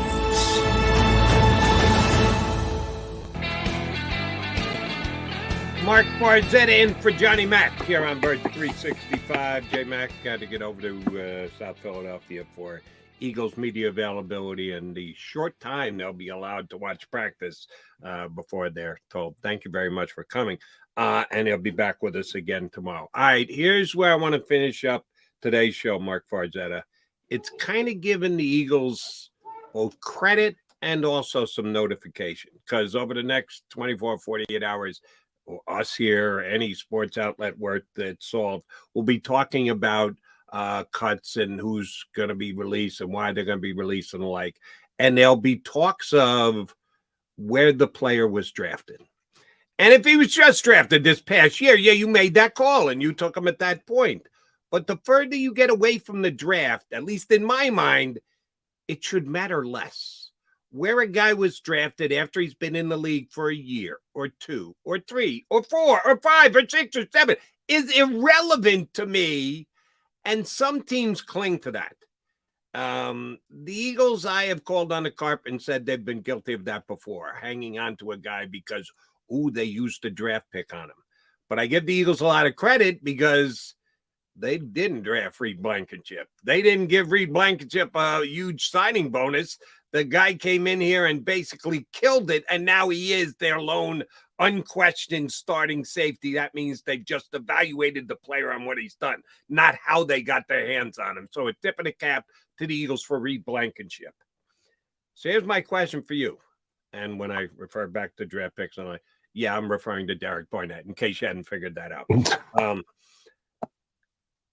Kayvon Wallace, just a couple years removed as a drafted player, has been here the last couple of seasons. He right now, for me, is the 5th safety on the depth chart. And I only see the Eagles keeping 4 safeties. Now, the whole, they may play a lot of big nickel and drop a safety down. If that's the case, and they only keep 3 linebackers, how can you have a roster with just 3 linebackers? But people are talking about that being a reality for the Eagles, that it's going to be Nakobe Dean, Cummings, and Cunningham, and who am I forgetting? Ellis. That's it. Christian Ellis. They're going to, if they only keep 3 linebackers, can they keep 5 safeties? If not, because now you get into the defensive line, because the linebackers affect the defensive line. If they keep 12 defensive linemen, which they may, that means less linebackers, less safeties. Are Kayvon Wallace's days numbered here in Philadelphia, Mark? They certainly could be. And the Eagles gave him every opportunity, especially with a new defensive coaching staff taking over. They gave him an opportunity to be a number 1 guy there with not Justin Evans, of course, but Terrell Edmonds. Snaps with the ones during this preseason. You're right. Yeah. And Justin Evans has taken over a lot of those snaps now. And I see Kayvon Wallace playing in the 4th quarter of preseason game number 3. So that is obviously not a good look for Kayvon Wallace. And I think a lot of us were rooting for Kayvon Wallace with the Clemson connection, being roommates with Brian Dawkins' son. So obviously knowing Brian Dawkins goes a long way in the city, but he just hasn't taken advantage. And what really stinks is that over his 2-3 years in Philadelphia, I've talked to many experts, as I'm sure you have as well, Jody, about his stock with this Eagles team. And he just doesn't seem to grasp the playbook. He just doesn't seem to be able to grasp NFL instincts as a safety. And that does not bode well, no matter where you're drafted, for Kayvon Wallace, especially when he has been given opportunities to take the bull by the horn. And look, Since he's been here, you've seen a guy like Reed Blankenship improve and become a starter. Since he has been here, you saw a guy like Marcus Epps improve and become a starter. And since he's been here, the Eagles felt it necessary to go out and get a nickel corner from the Saints to be their starting safety in Chauncey Gardner-Johnson last year. So he's had opportunities, and the Eagles have looked elsewhere for other guys to step up and actually make an impact on this defense. So, yeah, I would say that Kayvon Wallace's days are numbered. And as far as the linebacker position goes, I would be surprised still if they only carried 3 linebackers and they had Ben Van Sumeren on the practice squad. I think they're going to go with Nicholas Morrow as a 4th linebacker, although he might not see a lot of playing time. I think you have a guy in Justin Evans that can play that linebacker position if you need that opportunity to play him. Terrell Edmonds can do the same type of thing. But linebacker for me, I would be surprised if they only kept 3. If they only kept, it just sounds weird. We'll keep 3 linebackers. No, you're supposed to start 3 linebackers. I grew up with 3 linebackers on the field. Shoot, 4 linebackers on the field when outside linebackers were actually linebackers, not edge players like the Eagles have now.